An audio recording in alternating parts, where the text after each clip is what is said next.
بسم الله الرحمن الرحيم ألف لام ميم صاد كتاب أنزل إليك فلا يكن في صدرك حرج منه لتنذر به وذكرى للمؤمنين اتبعوا ما أنزل إليكم من ربكم ولا تتبعوا من دونه أولياء قليلا ما تذكرون وكم من قرية أهلكناها فجاءها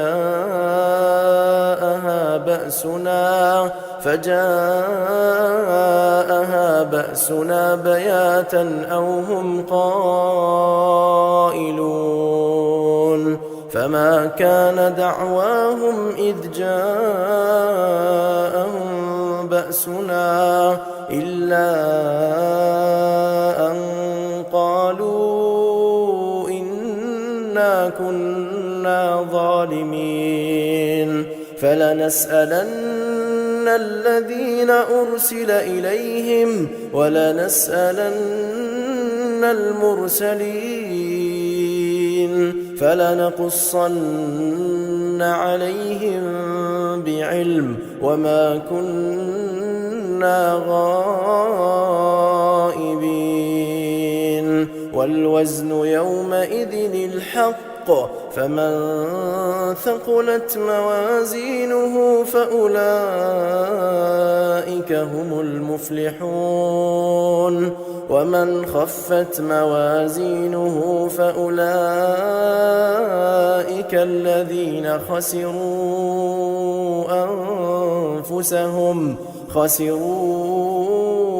أنفسهم بما كانوا بآياتنا يظلمون ولقد مكناكم في الأرض وجعلنا لكم فيها معايش قليلا ما تشكرون ولقد خلقناكم ثم صورناكم ثم قلنا للملائكة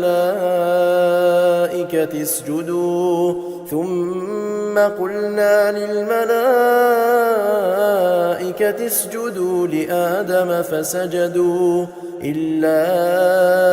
إبليس لم يكن من الساجدين قال ما منعك ألا تسجد إذ أمرتك قال أنا خير منه خلقتني من نار وخلقته من طين قال فاهبط منها فما يكون لك أن تتكبر فيها فاخرج إنك من الصاغرين قال أنظرني إلى يوم يبعثون قال إنك من المنظرين قال فبما أغويتني لأقعدن لهم صراطك المستقيم ثم لآتينهم من بين أيديهم ومن خلفهم وعن أيمانهم وعن شمائلهم ولا تجد أكثرهم شاكرين قال اخرج منها مذءوما مدحورا لمن تبعك منهم لأملأن جهنم منكم أجمعين ويا آدم اسكن أنت وزوجك الجنة فكلا من حيث شئتما ولا تقربا هذه الشجرة فتكونا من الظالمين. فوسوس لهما الشيطان ليبدي لهما ما وري عنهما من سوآتهما وقال ما نهاكما ربكما عن هذه الشجرة إلا أن تكونا ملكين أو تكونا من الخالدين. وقاسمهما إني لكما لمن الناصحين فدلاهما بغرور فلما ذاقا الشجرة بدت لهما سوآتهما وطفقا يخصفان عليهما من ورق الجنة وناداهما ربهما ألم أنهكما عن تلكما الشجرة وأقل لكما إن الشيطان لكما عدو مبين. قالا ربنا ظلمنا أنفسنا وإن لم تغفر لنا وترحمنا لنكونن من الخاسرين. قال اهبطوا بعضكم لبعض عدو ولكم في الأرض مستقر ومتاع إلى حين. قال فيها تحيون وفيها تموتون ومنها تخرجون. يا بني آدم قد أنزلنا عليكم لباسا يواري سوآتكم وريشا ولباس التقوى ذلك خير ذلك من آيات الله لعلهم يذكرون. يا بني آدم لا يفتننكم الشيطان كما أخرج أبويكم من الجنة ينزع عنهما لباسهما ليريهما سوآتهما إنه يراكم هو وقبيله من حيث لا ترونهم إنا جعلنا الشياطين أولياء للذين لا يؤمنون. وإذا فعلوا فاحشة قالوا وجدنا عليها آباءنا والله أمرنا بها قل إن الله لا يأمر بالفحشاء أتقولون على الله ما لا تعلمون. قل أمر ربي بالقسط وأقيموا وجوهكم عند كل مسجد وادعوه مخلصين له الدين كما بدأكم تعودون. فريقا هدى وفريقا حق عليهم الضلالة إنهم اتخذوا الشياطين أولياء من دون الله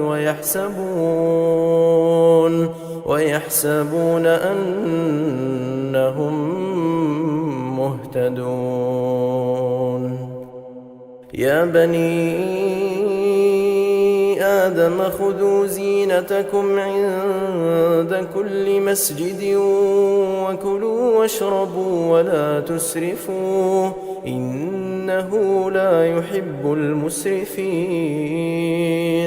قل من حرم زينة الله التي أخرج لعباده والطيبات من الرزق قل هي للذين آمنوا في الحياة الدنيا خالصة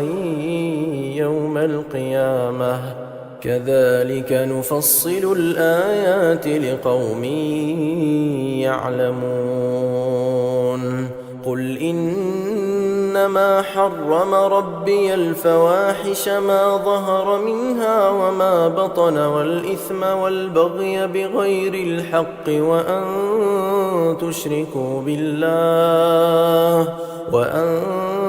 تشركوا بالله ما لم ينزل به سلطانا وأن تقولوا على الله ما لا تعلمون ولكل أمة أجل فإذا جاء أجلهم لا يستأخرون ساعة ولا يستقدمون يا بني آدم إما يأتينكم رسل منكم يقصون عليكم آياتي فمن اتقى وأصلح فلا خوف عليهم ولا هم يحزنون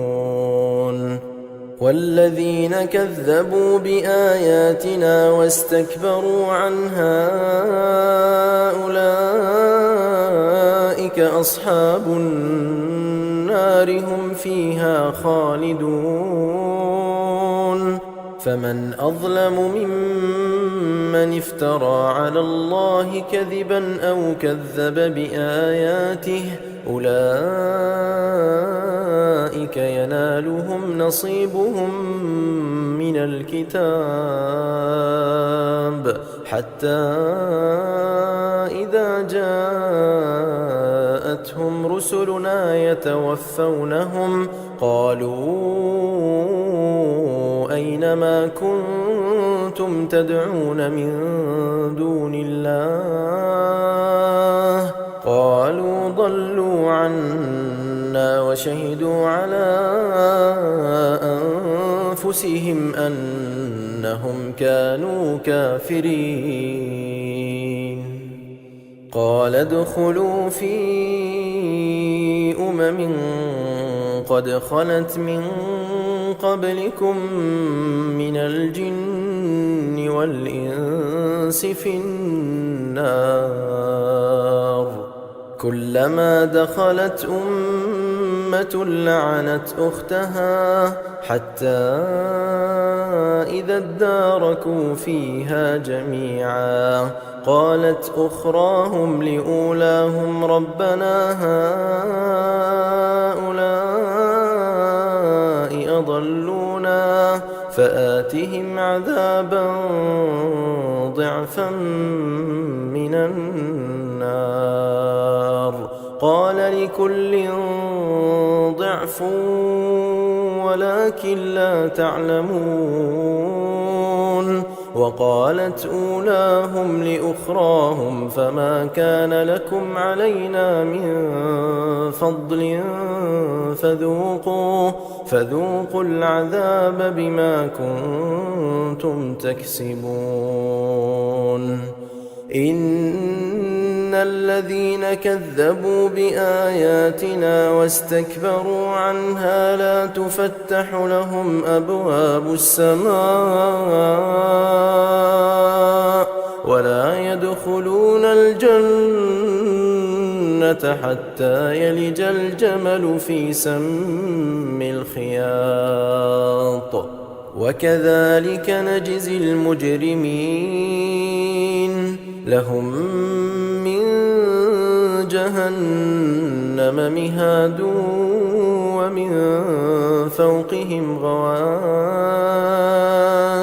وكذلك نجزي الظالمين والذين آمنوا وعملوا الصالحات لا نكلف نفسا إلا وسعها أولئك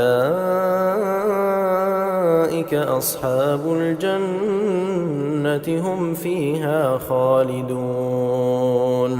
ونزعنا ما في صدورهم من غل تجري من تحتهم الأنهار وقالوا الحمد لله الذي هدانا لهذا وما كنا لنهتدي لولا أن هدانا الله لقد جاءت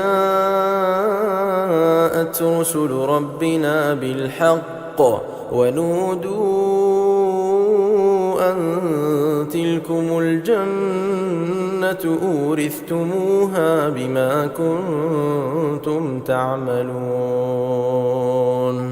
ونادى أصحاب الجنة أصحاب النار أن قد وجدنا ما وعدنا ربنا حقا فهل وجدتم ما وعد ربكم حقا قالوا نعم فأذن مؤذن بينهم اللعنة الله على الظالمين الذين يصدون عن سبيل الله ويبغونها عوجا وهم بالآخرة كافرون وبينهما حجاب وعلى الأعراف رجال يعرفون كلا بسيماهم ونادوا أصحاب الجنة أن سلام عليكم لم يدخلوها وهم يطمعون وإذا صرفت أبصارهم تلقاء أصحاب النار قالوا ربنا لا تجعلنا مع القوم الظالمين ونادى أصحاب الأعراف رجالا يعرفونهم بسيماهم قالوا ما أغنى عنكم جمعكم وما كنتم تستكبرون أهؤلاء الذين أقسمتم لا ينالهم الله برحمة ادخلوا الجنة لا خوف عليكم ولا أنتم تحزنون ونادى أصحاب النار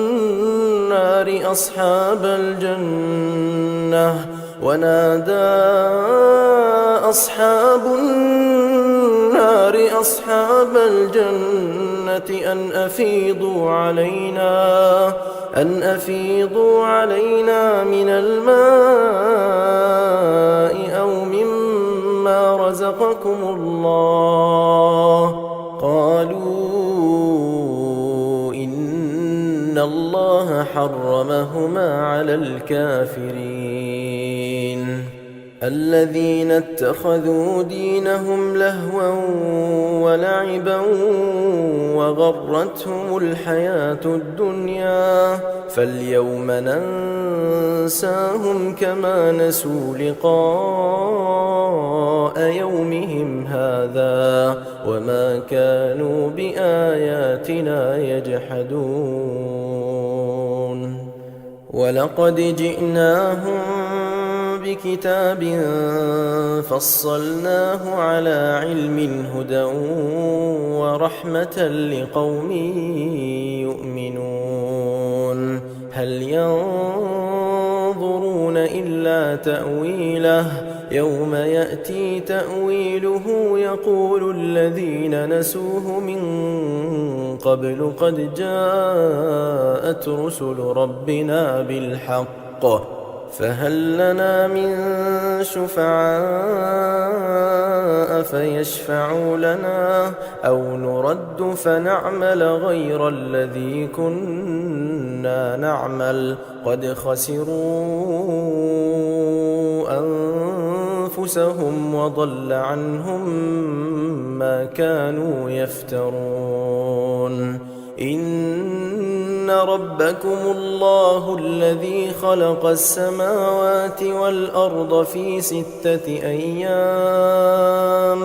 ثم استوى على العرش يغشي الليل النهار يطلبه حثيثا والشمس والقمر والنجوم مسخرات بأمره ألا له الخلق والأمر تبارك الله رب العالمين ادعوا ربكم تضرعا وخفية إنه لا يحب المعتدين ولا تفسدوا في الأرض بعد إصلاحها وادعوه خوفا وطمعا إن رحمة الله قريب من المحسنين وهو الذي يرسل الرياح بشرا بين يدي رحمته حتى إذا أقلت سحابا ثقالا سقناه لبلد ميت فأنزلنا به الماء فأخرجنا به من كل الثمرات كذلك نخرج الموتى لعلكم تذكرون والبلد الطيب يخرج نباته بإذن ربه والذي خبث لا يخرج إلا نكدا كذلك نصرف الآيات لقوم يشكرون لقد أرسلنا نوحا إلى قومه فقال يا قوم اعبدوا الله ما لكم من إله غيره إني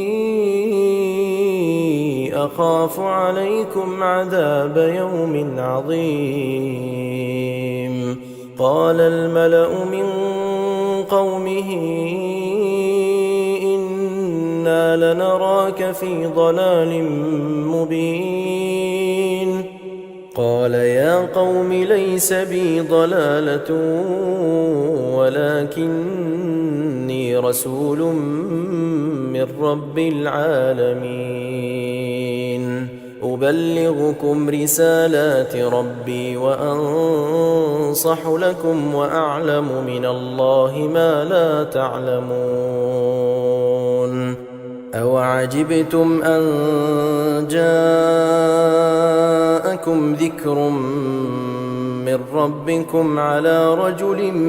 منكم لينذركم ولتتقوا ولعلكم ترحمون فكذبوه فأنجيناه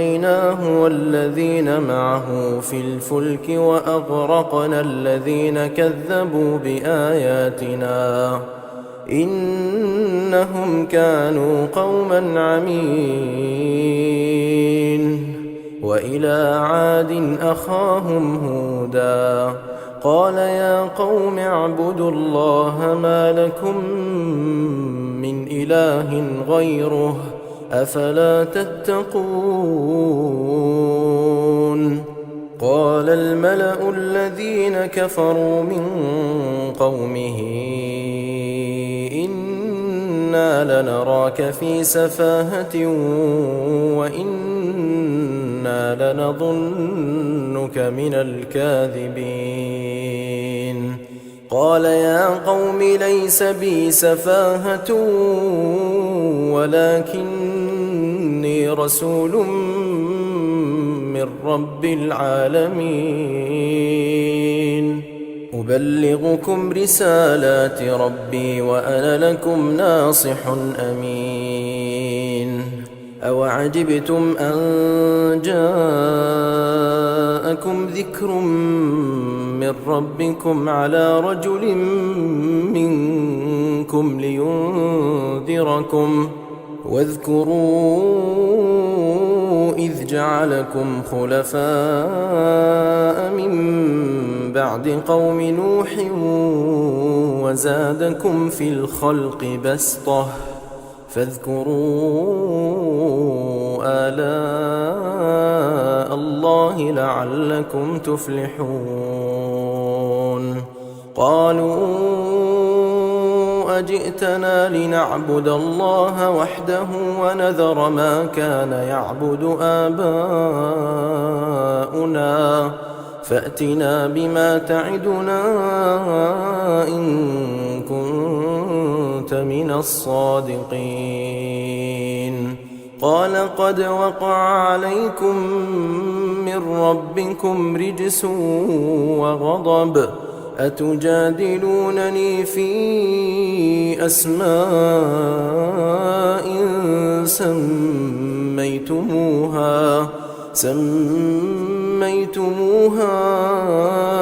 أنتم وآباؤكم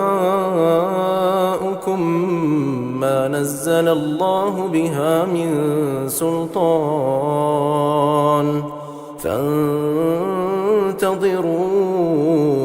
إني معكم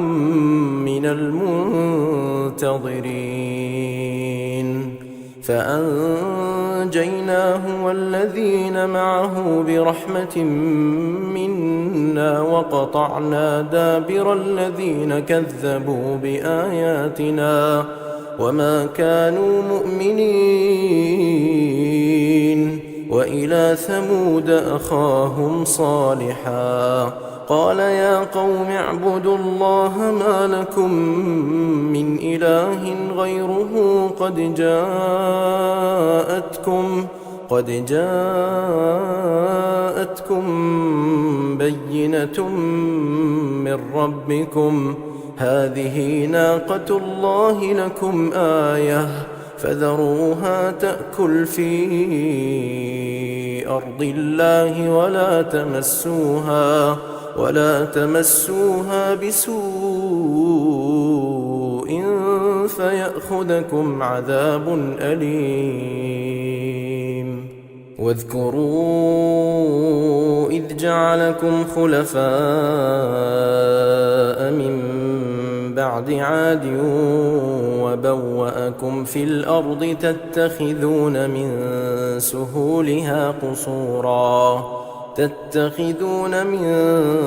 سهولها قصورا وتنحتون الجبال بيوتا فاذكروا آلاء الله ولا تعثوا في الأرض مفسدين قال الملأ الذين استكبروا من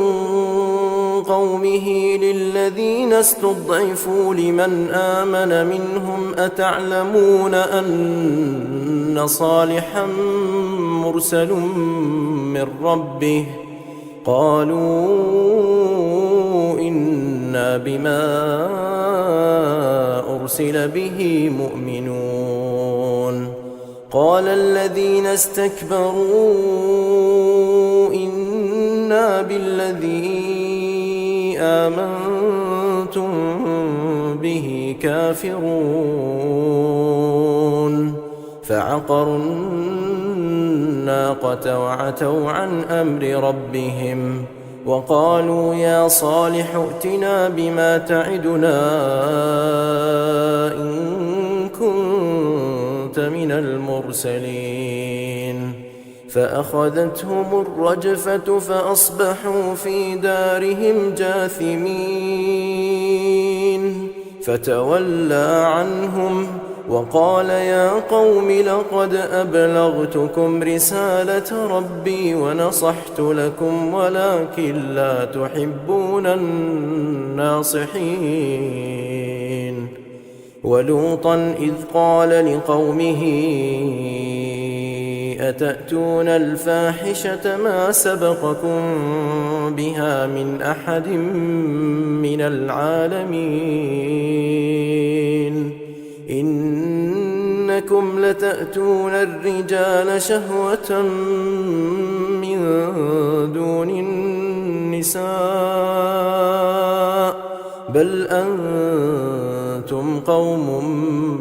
مسرفون.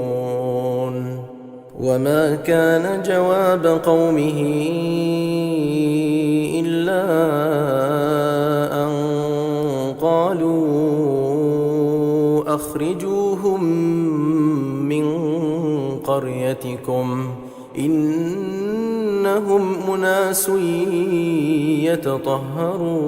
يتطهرون فأنجيناه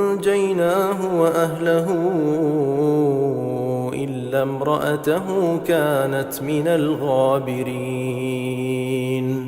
وأمطرنا عليهم مطرا فانظر كيف كان عاقبة المجرمين.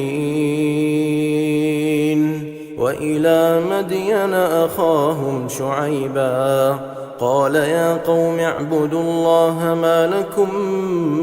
من إله غيره قد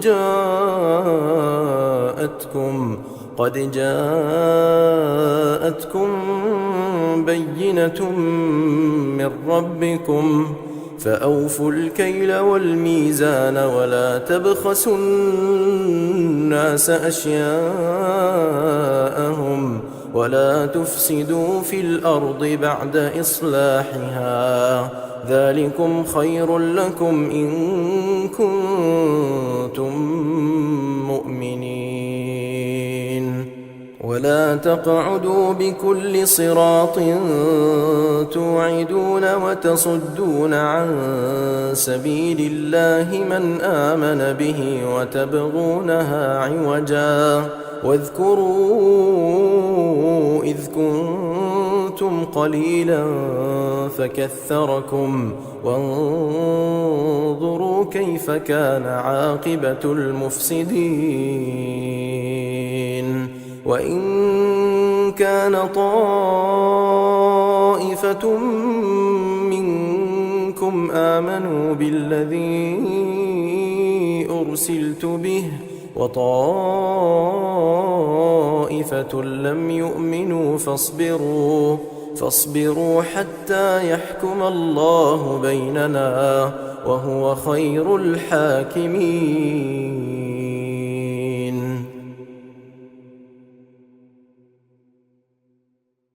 قال الملأ الذين استكبروا من قومه لنخرجنك يا شعيب والذين آمنوا معك من قريتنا أو لتعودن في ملتنا. قال أولو كنا كارهين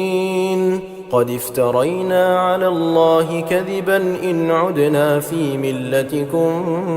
بعد إذ نجانا الله منها وما يكون لنا أن نعود فيها إلا أن يشاء الله ربنا وسع ربنا كل شيء علما على الله توكلنا ربنا افتح بيننا وبين قومنا بالحق وأنت خير الفاتحين. وقال الملأ الذين كفروا من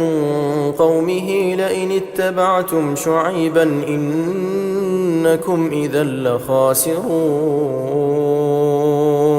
فأخذتهم الرجفة فأصبحوا في دارهم جاثمين. الذين كذبوا شعيبا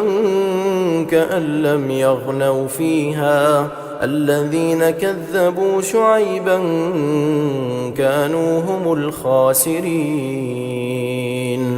فتولى عنهم وقال يا قوم لقد أبلغتكم رسالات ربي ونصحت لكم فكيف آسى على قوم كافرين وما أرسلنا في قرية من نبي إلا أخذنا أهلها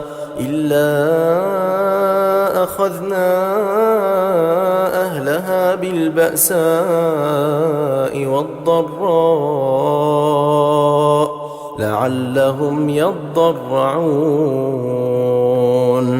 ثم بدلنا مكان السيئة الحسنة حتى عفوا وقالوا قد مس آباءنا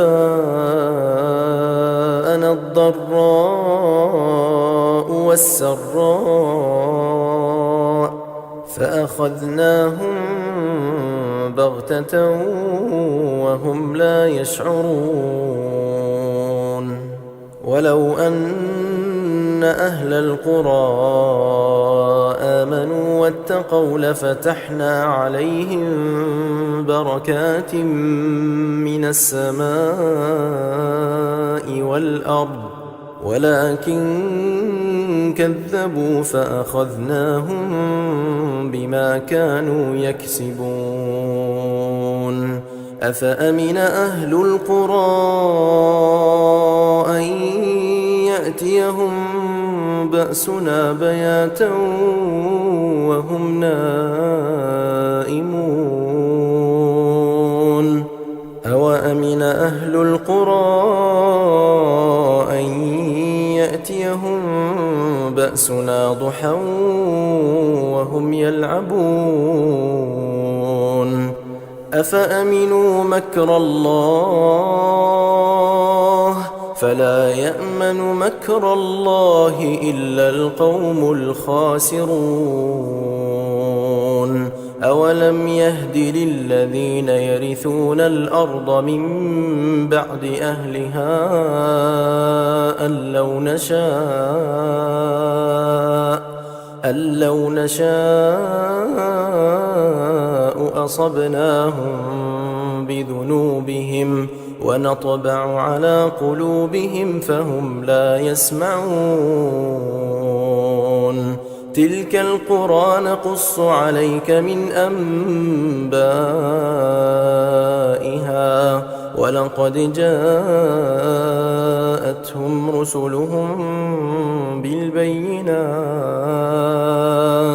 فما كانوا ليؤمنوا بما كذبوا من قبل كذلك يطبع الله على قلوب الكافرين وما وجدنا لأكثرهم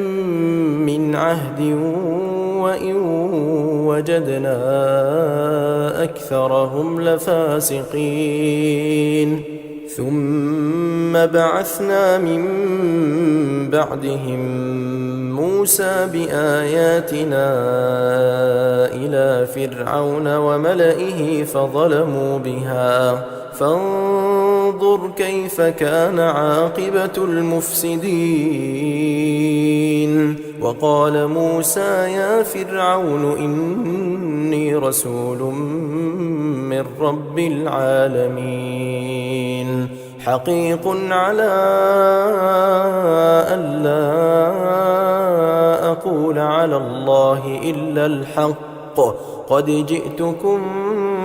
ببينة من ربكم فأرسل معي بني إسرائيل قال إن كنت جئت بآية فأت بها إن كنت من الصادقين فألقى عصاه فإذا هي ثعبان مبين ونزع يده فإذا هي بيضاء للناظرين قال الملأ من قوم فرعون إن هذا لساحر عليم يريد أن يخرجكم من أرضكم فماذا تأمرون قالوا أرجه وأخاه وأرسل في المدائن حاشرين يأتوك بكل ساحر عليم وجاء السحرة فرعون قالوا إن لنا لأجرا إن كنا نحن الغالبين قال نعم وإنكم لمن المقربين قالوا يا موسى إما أن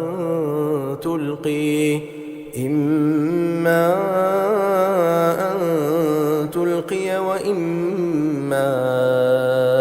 أن نكون نحن الملقين قال ألقوا فلما ألقوا سحروا أعين الناس واسترهبوهم وجاءوا بسحر عظيم وأوحينا إلى موسى أن ألق عصاك فإذا هي تلقف ما يأفكون فوقع الحق وبطل ما كانوا يعملون فغلبوا هنالك وانقلبوا صاغرين وألقي السحرة ساجدين قالوا آمنا برب العالمين رب موسى وهارون قال فرعون آمنتم به قبل أن آذن لكم إن هذا لمكر مكرتموه في المدينة لتخرجوا منها أهلها فسوف تعلمون لأقطعن أيديكم وأرجلكم من خلاف ثم لأصلبنكم أجمعين قالوا إنا إلى ربنا منقلبون وما تنقم منا إلا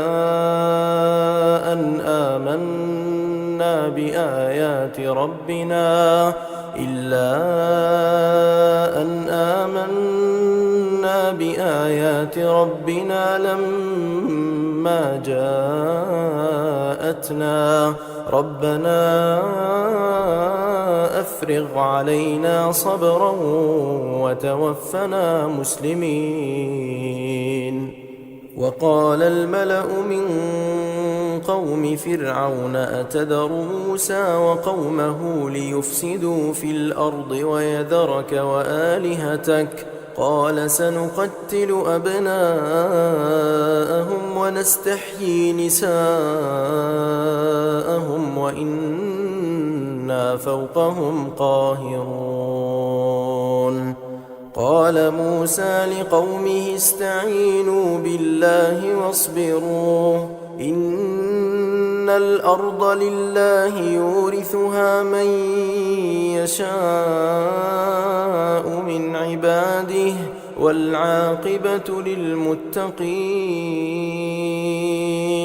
قالوا أوذينا من قبل أن تأتينا ومن بعد ما جئتنا. قال عسى ربكم أن يهلك عدوكم ويستخلفكم في الأرض فينظر كيف تعملون. ولقد أخذنا آل فرعون بالسنين ونقص من الثمرات لعلهم يذكرون. فإذا جاءتهم الحسنة قالوا لنا هذه، وإن تصبهم سيئة يطيروا بموسى ومن معه ألا إنما طائرهم عند الله ولكن أكثرهم لا يعلمون. وقالوا مهما تأتنا به من آية لتسحرنا بها فما نحن لك بمؤمنين. فأرسلنا عليهم الطوفان والجراد والقمل والضفادع والدم آيات مفصلات فاستكبروا وكانوا قوما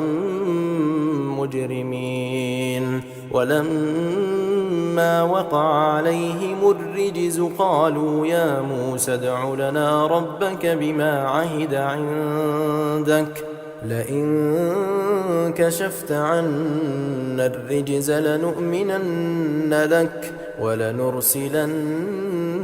معك بني إسرائيل. فلما كشفنا عنهم الرجز إلى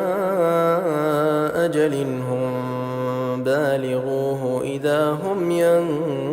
ينكثون. فانتقمنا منهم فأغرقناهم في اليم بأنهم كذبوا بآياتنا وكانوا عنها غافلين.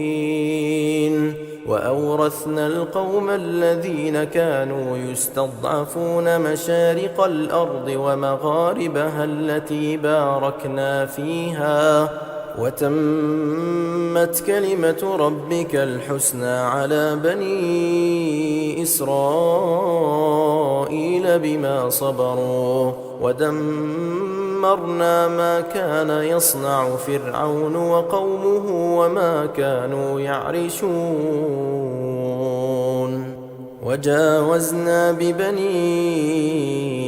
إسرائيل البحر فأتوا على قوم يعكفون على أصنام لهم قالوا يا موسى اجعل لنا إلها كما لهم آلهة قال إنكم قوم تجهلون. إن هؤلاء متبر ما هم فيه وباطل ما كانوا يعملون. قال أغير الله أبغيكم إلها وهو فضلكم على العالمين. وإذ أنجيناكم من آل فرعون يسومونكم سوء العذاب يقتلون أبناءكم ويستحيون نساءكم وفي ذلكم بلاء من ربكم عظيم. وواعدنا موسى 30 ليلة وأتممناها ب10 فتم ميقات ربه 40 ليلة وقال موسى لأخيه هارون اخلفني في قومي وأصلح ولا تتبع سبيل المفسدين.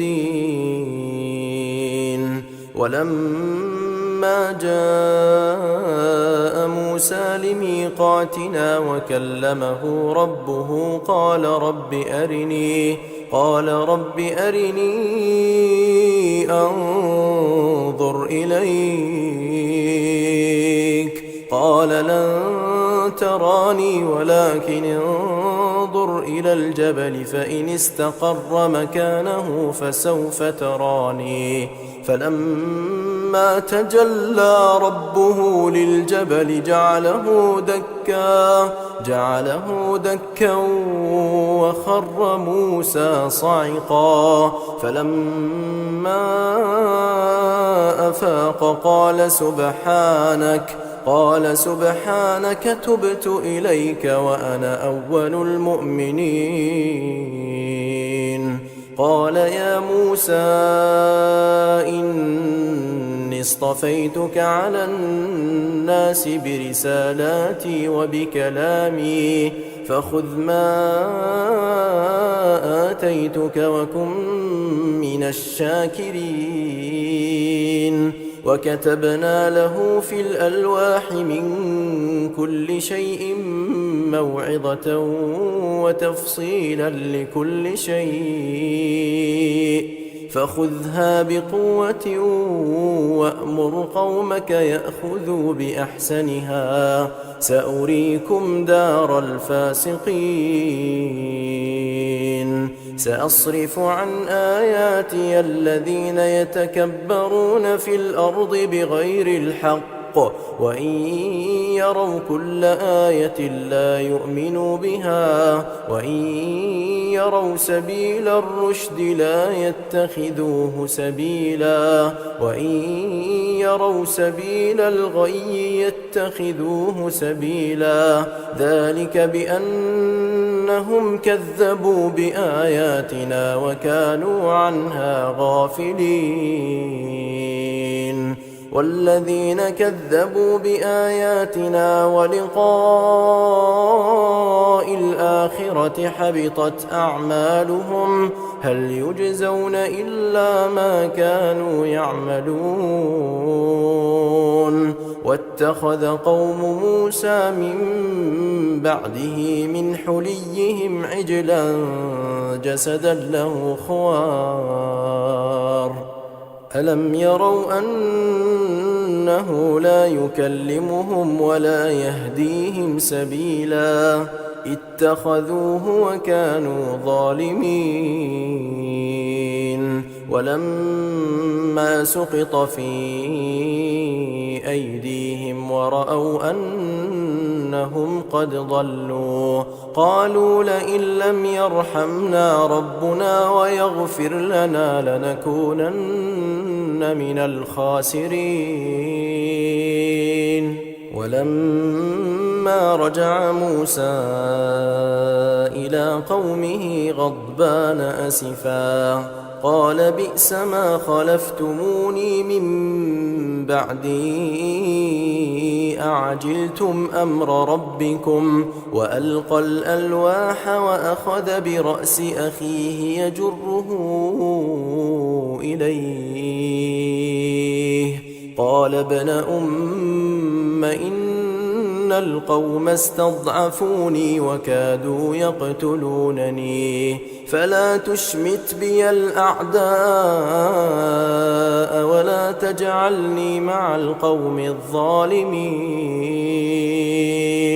قال رب اغفر لي ولأخي وأدخلنا في رحمتك وأنت أرحم الراحمين. إن الذين اتخذوا العجل سينالهم غضب من ربهم وذلة في الحياة الدنيا وكذلك نجزي المفترين.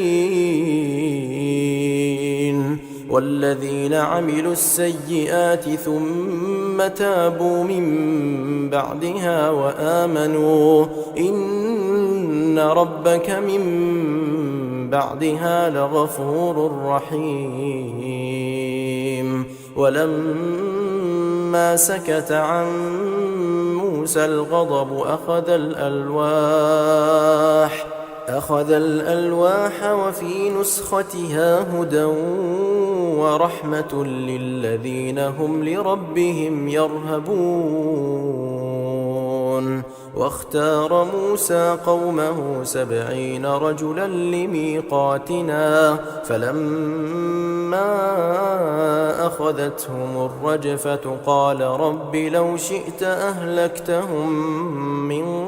قبل وإياي أتهلكنا بما فعل السفهاء منا إن هي إلا فتنتك تضل بها من تشاء وتهدي من تشاء أنت ولينا فاغفر لنا وارحمنا وأنت خير الغافرين. واكتب لنا في هذه الدنيا حسنة وفي الآخرة إنا هدنا إليك. قال عذابي أصيب به من أشاء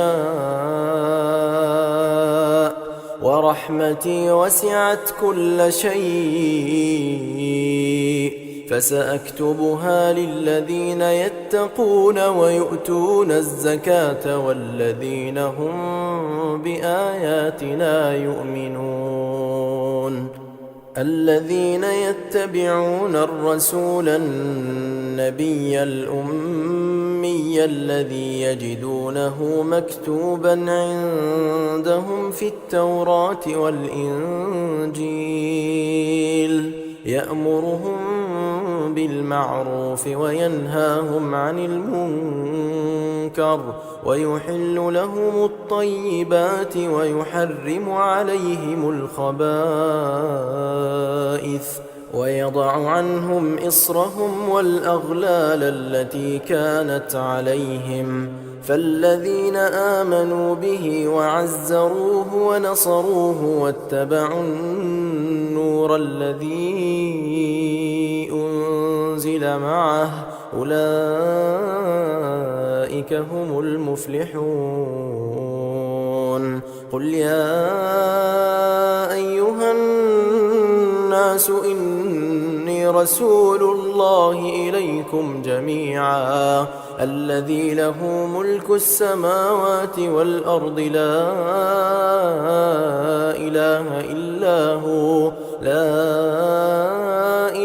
إلا هو يحيي ويميت. فآمنوا بالله ورسوله النبي الأمي الذي يؤمن بالله وكلماته واتبعوه لعلكم تهتدون. ومن قوم موسى أمة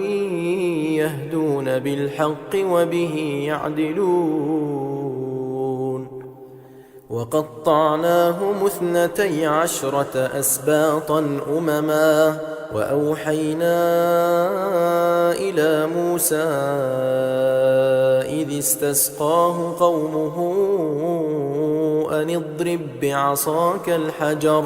فانبجست منه 12 عينا قد علم كل أناس مشربهم وظللنا عليهم الغمام وأنزلنا عليهم المن والسلوى كلوا من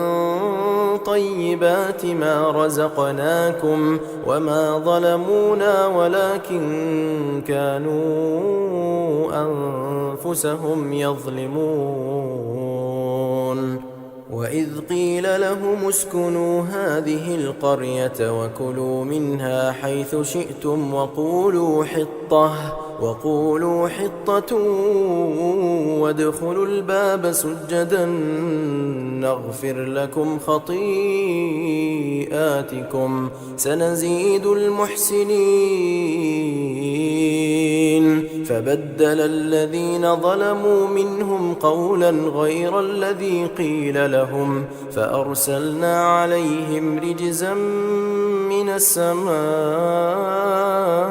بما كانوا يظلمون. واسألهم عن القرية التي كانت حاضرة البحر إذ يعدون في السبت إذ تأتيهم حيتانهم يوم سبتهم شرعا ويوم لا يسبتون لا تأتيهم كذلك نبلوهم بما كانوا يفسقون. وإذ قالت أمة منهم لم تعظون قوما الله مهلكهم أو معذبهم عذابا شديدا قالوا معذرة إلى ربكم ولعلهم يتقون. فلما نسوا ما ذكروا به أنجينا الذين ينهون عن السوء وأخذنا الذين ظلموا بعذاب بئيس بما كانوا يفسقون. فلما عتوا عما نهوا عنه قلنا لهم كونوا قردة خاسئين.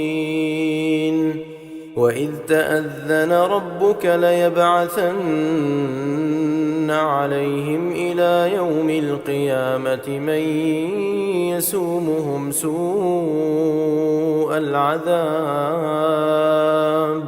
إن ربك لسريع العقاب وإنه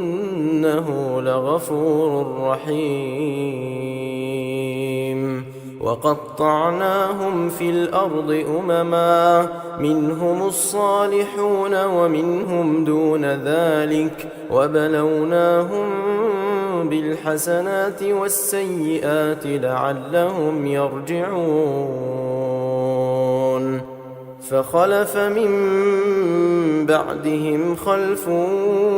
ورثوا الكتاب يأخذون عرض هذا الأدنى ويقولون سيغفر لنا وإن يأتهم عرض مثله يأخذوه. ألم يؤخذ عليهم ميثاق الكتاب ألا يقولوا على الله إلا الحق ودرسوا ما فيه والدار الآخرة خير للذين يتقون أفلا تعقلون. والذين يمسكون بالكتاب وأقاموا الصلاة إنا لا نضيع أجر المصلحين. وإذ نتقنا الجبل فوقهم كأنه ظلة وظنوا أنه واقع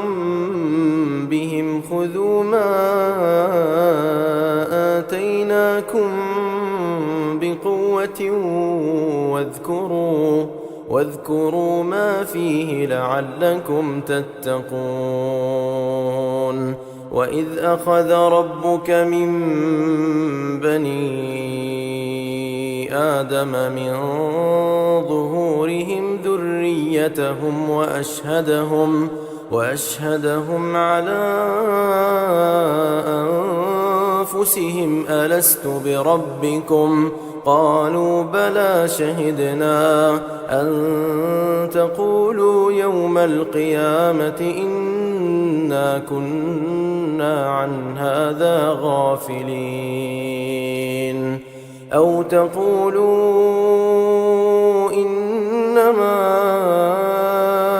أشرك آباؤنا من قبل وكنا ذرية من بعدهم أفتهلكنا بما فعل المبطلون وكذلك نفصل الآيات ولعلهم يرجعون واتل عليهم نبأ الذي آتيناه آياتنا فانسلخ منها فأتبعه الشيطان فكان من الغاوين ولو شئنا لرفعناه بها ولكنه أخلد إلى الأرض واتبع هواه فمثله كمثل الكلب إن تحمل عليه يلهث أو تتركه يلهث ذلك مثل القوم الذين كذبوا بآياتنا فاقصص القصص لعلهم يتفكرون ساء مثلا القوم الذين كذبوا بآياتنا وأنفسهم كانوا يظلمون من يهد الله فهو المهتدي ومن يضلل فأولئك هم الخاسرون ولقد ذرأنا لجهنم كثيرا من الجن والإنس لهم قلوب لا يفقهون بها ولهم أعين لا يبصرون بها ولهم آذان لا يسمعون بها أولئك كالأنعام بل هم أضل أولئك هم الغافلون ولله الأسماء الحسنى فادعوه بها وذروا الذين يلحدون في أسمائه سيجزون ما كانوا يعملون وممن خلقنا أمة يهدون بالحق وبه يعدلون والذين كذبوا بآياتنا سنستدرجهم من حيث لا يعلمون وأملي لهم إن كيدي متين أولم يتفكروا ما بصاحبهم من جنة إن هو إلا نذير مبين أولم ينظروا في ملكوت السماوات والأرض وما خلق الله من شيء وأن عسى أن يكون قد اقترب أجلهم فبأي حديث بعده يؤمنون من يضلل الله فلا هادي له ويذرهم في طغيانهم يعمهون يسألونك عن الساعة أيان مرساها قل إنما علمها عند ربي لا يجليها لوقتها إلا هو ثقلت في السماوات والأرض لا تأتيكم إلا بغتة يسألونك كأنك حفي عنها قل إن إنما علمها عند الله ولكن أكثر الناس لا يعلمون قل لا أملك لنفسي نفعا ولا ضرا إلا ما شاء الله ولو كنت أعلم الغيب لاستكثرت من الخير وما مسني السوء إن أنا إلا نذير وبشير لقوم يؤمنون هو الذي خلقكم من نفس واحدة وجعل منها زوجها ليسكن إليها فلما تغشاها حملت حملا خفيفا فمرت به فلما أثقلت دعوا الله ربهما لئن آتيتنا صالحا لنكونن من الشاكرين فلما آتاهما صالحا جعلا له شركاء فيما آتاهما فتعالى الله عما يشركون أيشركون ما لا يخلق شيئا وهم يخلقون ولا يستطيعون لهم نصرا ولا أنفسهم ينصرون وإن تدعوهم إلى الهدى لا يتبعوكم سواء عليكم أدعوتموهم أم أنتم صامتون إن الذين تدعون من دون الله عباد أمثالكم فادعوهم فليستجيبوا لكم إن كنتم صادقين ألهم أرجل يمشون بها أم لهم أيدي يبطشون بها أم لهم أعين يبصرون بها أم لهم آذان يسمعون بها قل ادعوا شركاءكم ثم كيدون فلا تنظرون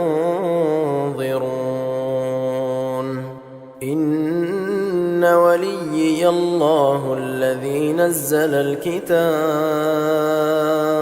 وهو يتولى الصالحين والذين تدعون من دونه لا يستطيعون نصركم ولا أنفسهم ينصرون وإن تدعوهم إلى الهدى لا يسمعوا وتراهم ينظرون إليك وهم لا يبصرون خذ العفو وأمر بالعرف وأعرض عن الجاهلين وإما ينزغنك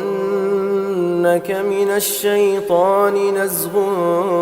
فاستعذ بالله إنه سميع عليم إن الذين اتقوا إذا مسهم طائف من الشيطان تذكروا فإذا هم مبصرون وإخوانهم يمدونهم في الغي ثم ثم لا يقصرون وإذا لم تأتهم بآية قالوا لولا اجتبيتها قل إنما أتبع ما يوحى إلي من ربي هذا بصائر من ربكم وهدى ورحمة لقوم يؤمنون وإذا قرئ القرآن فاستمعوا له وأنصتوا لعلكم ترحمون واذكر ربك في نفسك تضرعا وخيفة ودون الجهر من القول بالغدو والآصال ولا تكن من الغافلين إن الذين عند ربك لا يستكبرون عن عبادته ويسبحونه وله يسجدون